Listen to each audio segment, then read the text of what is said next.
Before I began to replace a wristwatch battery by myself, I used to visit a small mom-and-pop clock shop. It was diffidently situated in a nook of a supermarket. Although the supermarket had fairly many shoppers around, they just walked past the clock shop and seldom got in. The shop looked near deserted, and I often saw an old couple who kept the shop nodding off over the counter. The old man was a typical bull-headed craftsman. He never pitched or chatted friendly to the customer, but worked on a watch intensely and precisely. All his tools looked as old as he himself was, having used for who knew how many years.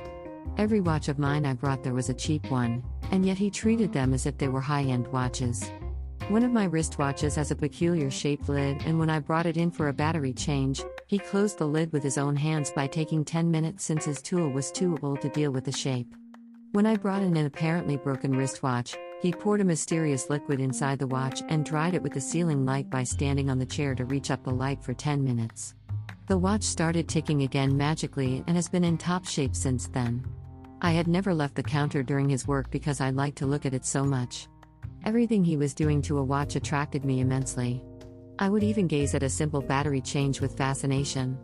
He would use a wearable loop, clean the lid with a tiny brush, open it, take out an old battery with tweezers, bring a new one from behind the curtain, engrave the date on the battery so that he could evaluate its duration on the next change, put it in, close the lid with his old tool, and set the time with his wristwatch.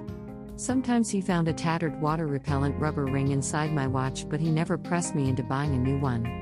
He just picked up torn pieces with his tweezers and put them back in as they had been.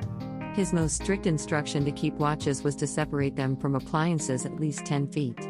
It's difficult in my small apartment, but I still keep my watches as far from appliances as possible. He also told me repeatedly not to place a watch close to a cell phone. I've changed my wrist to wear a watch to my right, as I use a cell phone with my left hand. Eventually I moved too far away from the shop and couldn't visit anymore. And I started replacing a battery by myself. I mimic his battery change with much more primitive tools. Probably I like to see his work because of his passion and earnestness for a watch. I wonder how he's doing and miss him.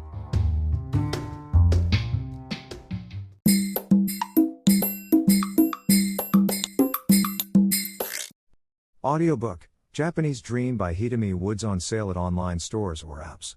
Apple, Audible, Google Play, Nook Audiobooks, 43 available distributors in total.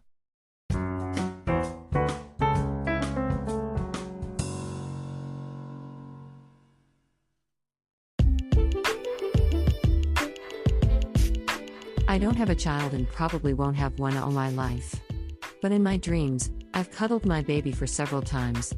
It's a boy and always the same baby, and I firmly believe I have a child in a different dimension. One day, in my dream, or in that dimension, I saw him in his 20s. It was the future. He lived in a secluded village and was devoted to an unfamiliar future sport. He didn't notice me as I was watching him from somewhere far. I was so happy to see my baby have grown up and see him not working at an office as a businessman. An elderly man passed by me and I asked him about the sport my son was practicing intently. My question was if the sport was some kind of official, recognized, or popular, which was somehow a possible way to make money. He told me that this sport was completely unknown to the public and there was no event or competition, thus it never brought money whatsoever, not a cent.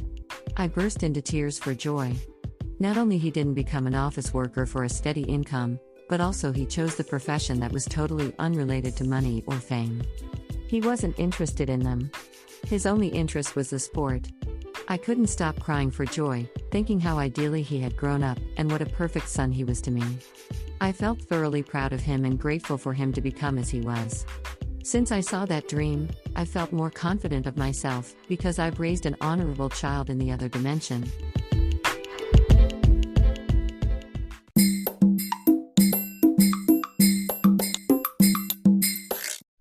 Audiobook, Japanese Dream by Hidemi Woods, on sale at online stores or apps. Apple, Audible, Google Play, Nook Audiobooks, 43 available distributors in total.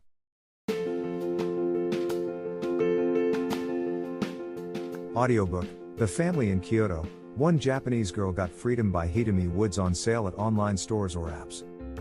Apple Books, Google Play, Audible, 43 available distributors in total.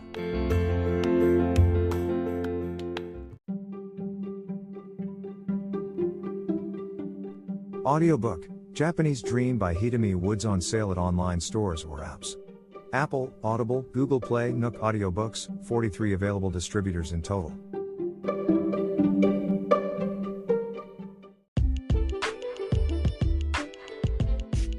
英語聞き流しリスニング、英語テキストと MP3 ダウンロード、その他の物語はホームページからお聞きいただけます。